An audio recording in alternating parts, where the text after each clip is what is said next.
Hello everyone, welcome to Red Snapper. My name's MJ, and this is Snap or Pass, the series where we look at the brand new cards that come to Marvel Snap each week. And this week we've got loads of new cards because it's a brand new season. Visions of the Future. This is a Android style season, and the season pass card is Viv Vision. She's a 3/2. At the start of each turn, give all cards in your hand +1 power if you're winning here. Otherwise, move this to another location. In this video, we'll be discussing all of the things you'd expect. You can skip to chapter below if you want to. This is going to be a very good time. Are you looking forward to the Visions of the Future season? I very much am. This looks like a very cool card. First of all, let's discuss what you get in the season pass, and then we'll talk about who she actually is. So there's a couple of cool variants here. There's like a Vision variant, which looks very, very nice, and a Nimrod variant, which is very nice. Also quite good for sort of newer players who don't have Nimrod yet, so that's pretty cool. And then they're doing a very interesting thing with the variants from this season. It's definitely less apparent on this variant of Vision that you can get in the season pass. But they're doing like Cyberpunk Variants as like every variant for each character. So there's like 4 different Cyberpunk versions. As we move on later into the season, you'll see cards like Warlock coming up. And their variants, like he's got like green hair coming out of the top of him. Looks very, very different from the classic comic look. And they've chosen that style for all of the variants that they're doing, or seemingly at least most of the variants they're doing. So it's definitely a weird one. But let's talk about who she actually is. Because I haven't read, I think she's in a comic called The Visions, which is like a family of visions. And I've not read it. And she's too new to be in my beloved Marvel Encyclopedia. So I have asked Gemini Google AI to give me a brief synopsis. So, Viv Vision is a synthetically created daughter of the superhero Vision who was built as part of his attempt to form a perfect suburban family. She possesses many of her father's powers, including destiny manipulation and solar energy projection. Viv later joined the Champions, blah blah blah, all very good, very nice. So yeah, she's a cool character.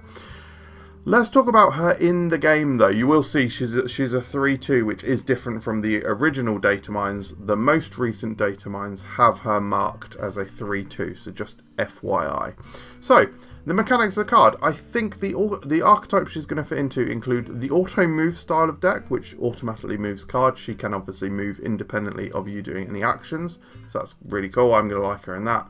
I really like auto move with like Zorn and Hydra Stomper and Silk and all that sort of stuff. We'll definitely look at a deck for that later on. I think she is just a generically good card, so I think she'll fit in a good cards style of deck, which has got just all good cards in, like Gwenpool and Galacta and Gladiator, all that sort of stuff. Buffs decks are going to like her. Obviously, she is generating buffs in your hand, potentially multiple, so any deck which wants to generate multiple levels of buffs can definitely benefit from her. Just classic move decks will like her as well. If we think about Human Torch, it's doubling in power. It means that he takes those +1s from Viv and turns them into +2s, and then those +2s can be turned into +4s, so on and so forth. And then tempo decks as well. Obviously, you need to be winning a location with this card to get the benefit out of it. So you want to play lots of tempo-driven cards with her. So she has nice synergy with both buff decks and move decks. She can trigger the effect of +1 to cards in your hand multiple times. So she can generate literally endless value, which means, guys, Nakia is straight up dead now. RIP. We hardly knew ye. Yeah, I mean, Nakia is a 3/3. She gives +1 to all cards in your hand. So I guess the thing is, Nakia guaranteed happens. I mean, unless they disrupt it, obviously, with like Cosmo or whatever. So Nakia guaranteed happens. But Viv Vision, these 2 elements to her power, right? So first of all, she can trigger multiple times, and second of all, she will try and seek out a winning location, which is it. Or she doesn't exactly try and seek out a winning location. She'll obviously abandon a losing one, which is very interesting and kind of. If they're winning that location, you're fractionally more likely to be winning at least one of the others. So, yeah, that's going to be a very interesting element of her powers. So the pros. If you play her on turn 3 and she triggers every turn, she can gift a lot of power, like huge. So it's like start of turn 4, turn 5 and turn 6. So it's like you can get potentially +3 to all cards in your hand. Of course, you'll be playing some of those out, so probably +1 on something that you played, then +2 on something that you played, and then +3 on 1 or 2 or 3 things that you've played. So very cool, very interesting. It does seem very strong. It is, of course, a season pass card, so then they usually are quite strong. If you're not winning a location, she can move to a location that you may be more likely to be able to win and generate value in later turns. I basically just reiterating what she does here. And she has a similar fits in anything style to Pedro, to Surge. So expect to see her be played. Like those cards were absolutely everywhere, so much so that Pedro had to get nerfed. I think Viv, clearly she was, in the original Data Mine version, she was a 3/3, and she also triggered at the end of each turn, which basically meant that she had this Captain Marvel style effect in her. So I presume the text was changed because they didn't want her to have the Captain Marvel style effect, because she was basically just Captain Marvel. Like Captain Marvel that gives bust in hand. So she was absolutely busted before. So, but the cons with her, it's not all springs and daisies and roses and all the kind of posies. Sing in a circle, the circle posy song. If you're not familiar with, apologies to anyone who is not British. In the Britain, England, UK land, we know that song very well. We could recite it again immediately if asked, which you can't ask because this isn't live. But if someone did ask, I would sing it again. We sing the song of posies on the roses in a circle. This is a sing of perkle. just absolute lunacy. Absolute lunacy. Me wonders why half my viewers aren't subscribed. No, good. Where were we? Right, cons. If you draw her late, she has significantly less impact. Like if you draw her on the final, not before. What? This is so bright today. This black background looks practically white. What is going on, bro? I'm absolutely cooked here. Yeah, if you draw her late, like if you draw her on the final turn, she's basically unplayable. So, like, you really do need to get her out early. I mean, even not exciting on the final turn of the game either. Like, on the final turn of the game, she is, at best, a Nakia with worse power. So, like, not good, guys. And she benefits from tempo, but she is low tempo herself. So, whilst you want to play her with cards that generate tempo, like Black Cat, Martyr, Squirrel Girl, those kinds of things, she herself isn't contributing to you having tempo in that location or winning that location. So yeah, she's kind of in a bit of an uphill battle a little bit, right? And it is feasible, or you could feasibly never be at a winning location and you don't get any benefit if you're not playing her in a deck which benefits from her moving. So you play her, you're not winning that location, she moves to another location, you end up not winning that one, blah blah blah. She just moves around the locations every turn. You never get the +1s in your hand, and you're not playing like a Hydra Stomper to benefit from her moving around, and then you're just like, cool, I just played like a 2 power card then. And because she's a start of turn card, she'll trigger after end of turn effects, which can make it slightly trickier to win a specific location if your opponent is playing that style of deck. So counters, I mean, along with just end of turn decks, you also have the move counters, so like things like Kingpin and Scream. You could possibly see them become more prominent this season because I think a lot of people will be playing Viv Vision. So yeah, Kingpin and Scream are gonna absolutely feast, especially as like they see your opponent who's playing Kingpin. I guess to be fair, if you're winning the location, they kind of have to play into it, and their sort of counter cards sort of have to be played into it. So I don't know, we'll see. And also Shadow King as well can, of course, knock out any buffs that Viv Vision dishes out, and that could be a sizable buff, could be like a +3. So yeah, tough. Synergies though, so Martyr, I love Martyr. I know that she tries to lose you the game, guys. I know what the card is, right? You don't need to keep telling me in the comments. No one's ever said that. But yeah, I just like her a lot. You block, guys, if you don't want her to move, you block off the other locations. Play the deck, play her in the right decks, But she is very good at winning tempo, winning a location. She's sticky, yeah. She stays there unless she's getting destroyed. Black Cat somewhat to this degree as well. She's now 1/5, but obviously has to be played the turn you draw her. So, but anything with high power could be very nice for Viv Vision. Iron Patriot by that matter as well. So a really nice curve that I'm looking forward to would be like Martyr, Iron Patriot, Viv Vision, boom, boom, boom. Love it. And then you're also adding the extra resource in your hand that you then reduce, gets buffed by Viv Vision. So nice stuff. To that end, Negasonic Teenage Warhead can also pluck out your opponent trying to win that location. So that's going to be, she's going to be absolutely massive. Hydra Stomper. I absolutely love Hydra Stomper. One of the biggest surprise cards I've ever had after I reviewed him. I was like, yeah, interesting, but I ended up absolutely loving him and loving like auto move decks. So yeah, he can potentially get like what plus 3 or plus 4 power. She's going to potentially move 4, 5, 6. Yeah, sorry, she's potentially going to move 3 times. Now, the downside is if she does move 3 times, then you're not getting those pluses in your hand. But just any little trigger like that can help your Hydra Stomper knock up a little bit more, but also Craven might tick off. It makes your miles consistently cheaper. So there's other benefits to her moving if you are playing her in a move style deck. Sebastian Shaw, getting those individual ticks up each turn, gives him like a potential plus 9 if Viv triggers every time, so that's really good.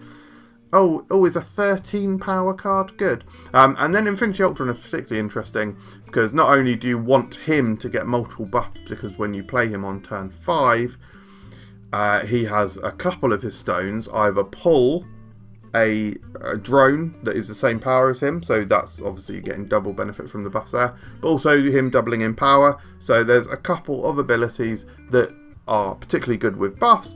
Not only that, but also the stones themselves might get buffed. So multiple stacking benefits for Infinity Ultron.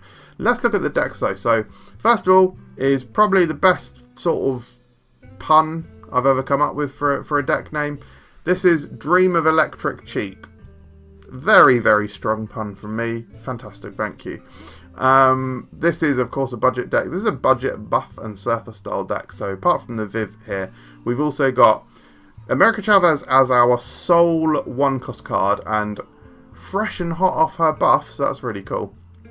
Then Forge for some potential brood action. We've also got another cheaper card in Jennifer Kale because she can allow you to do extra stuff at the end of the game. You know, we have got a few 2-cost cards. Jennifer Kale can help you to... she can't actually do much. She'll help you to get like 2 3-cost cards out early if you don't have Sarah. But maybe I'm coping a bit with her, but this is a budget deck, guys. My options are limited here, okay? We've got a bit of rogue action because there's quite a lot of ongoing happening in the meta at the moment. Killmonger because we've only got America Chavez and it can be a good sort of surprise card. Not really surprising in a Silver Surf deck, but you know what I mean. Sarah, Wave, let's just get the Sarah out early, and yeah, it's all just... this is all obvious stuff, guys. The Viv Vision in particular is very good with Brood, with Sebastian Shaw, with Gladiator. The rest is just a simple, straightforward budget Silver Surfer deck. The next one is Surfing Mover. So we've still got Silver Surfer. We're doing so much Silver Surfer this episode. So this is a Silver Surfer auto move deck. I think this looks hella fun. So you got your Topaz in here. Again, also fairly recently buffed. We got Zorn. These are some cards that can help to move our cards. Why would we want to move cards? Well, cards like Hydra Stomper benefit from that. Our Craven benefits from that. Our Vulture benefits from that. Yes, we got some cheaper cards. But also like Nocturne for a bit of fun and just a 3-cost card that can do funny move stuff. We got Rocket and Groot, which can suck up energy and then move themselves. Yada, yada, yada. Viv's going to be pinging around, moving everywhere, and then at the end of the game, you do Silver Surfer. You do like Silver Surfer with like your Hydra Stomper. Absolutely shock them. Shock them and drop them. It's just going to be fun, guys. Chill out. Like, calm down about it. Our final deck is Temperature Rising. So this is a tempo deck. So this is where we do have some of our earlier game cards like Hydra, Bob and Black Cat. Yes, I don't actually have Martyr in this deck because we're probably not playing like loads of cards enough to reliably fill a location here because we've got a couple of 6-cost cards in this deck. Kind of thought Martyr could actually be a little bit dangerous in this deck. We have got Adam Warlock and Iron Patriot to hopefully benefit from gaining priority in one of these locations. This Juggernaut does obviously have his old stats here. Apologies for that. I did build this deck a while ago and just didn't have time to update the slide. But we do have Negasonic and Viv or Pedro that you want to play on turn 3. Or Galacta, although you... or Gladiator, but you may want to hold Gladiator until you've got Galacta out. Yada, yada, yada. This somewhat explains itself. It's basically just a good cards tempo deck. You bully them around, you guaranteed win one location, and then at the end of the game you either shove them out with Juggernaut or you win with your massive Galactus, or you do a surprise Alioth. One of my favourite cards to use with Galactus, in fact, is Alioth, because or rather your opponent sees this massive Galactus growing every turn, and then at the end of the game you play an Alioth in the location where they sort of weren't expecting you to play. And it's good stuff. So, star ratings. I think that Viv Vision is a 4-star card. I think she's very, very good. The ability to dish out so many buffs, I think, is incredibly powerful. If she only does it once, sure, not that exciting. Why aren't you just playing Nakia? So that's why I think you might want to lean into the move synergies a little bit more. I don't know. That's personally what I'm going to be doing. But I know most people probably won't be doing that. But yeah, she's just good. I mean, if you can manage to pull her off twice, right? Think about Toxie-Doxie. Toxie-Doxie gives 2 cards in your hand plus 2 and makes them unplayable. And she, in turn, is unplayable. Viv can very potentially give every card in your hand plus 2 power, which, don't underestimate it. That can be very, very strong. From a fun perspective, however, I have to say, I think she's only 3 stars. Don't think she's, going to be mind-blowing. We've got other fun tempo cards. I don't think she's quite that, but I do think she'll be good. For the archetype, 3.5 stars. I think she can definitely be interesting in auto move. Other than that, she's just another good card. I think those are her key archetypes. And actually, I think she will be good in Surfer as well, to be fair. So definitely a solid addition to those. And from a competitive standpoint, 4 stars. She's a season pass card. I think she's very good. I think we'll definitely see her in the meta. And so ultimately, yeah, I do think she is a snap.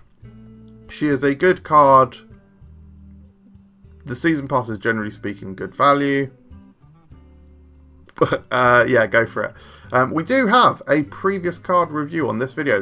I think I'm uploading, a hella lot of videos in the next several days. I think we've got quite a lot of cards coming at the start of the season from what the data mined dates suggest. And I think the developer update video should be going up soon. I think this video might be going up before the developer update video, but hopefully the developer update video will definitively confirm what we can expect at the start of the season, and thus the videos that you can expect in the coming days. But before then, let's talk about Cosmic Ghost Rider. I've not played him much myself. I've played him literally just a few times, but I have watched a few videos about him. And yeah, I think we were probably roughly right on what we said. We gave him 3.5 stars. I think I would stick with that, possibly a little bit higher. I guess the question is, yes, he can win cubes, he can absolutely, literally destroy decks. In Alex's video, I saw Cosmic Ghost Rider take out a Dracula. That is obviously a game-winning play because a location that they thought they were going to win is a complete whiff. So, so he can definitely win those big cubes, but the question is, how often are you going to have those games where you can have that bigger impact? It's certainly not going to be every game. And so by that question, you're like, okay, why am I putting him in my deck then? So there's definitely question marks around him, but I do think ultimately he is a good card. Anyway, thank you very much for watching, everyone. I hope you enjoyed this video. I strive forward to the next video, which I believe is the Sparky, who is expected to be the super premium pass card. So I'll join you tomorrow for that one, unless you're joining us watching this video on a different day other than the day I uploaded it, in which case I won't see you tomorrow. You may never come back, or you might watch it now. So do that, and this has been good. Cheers.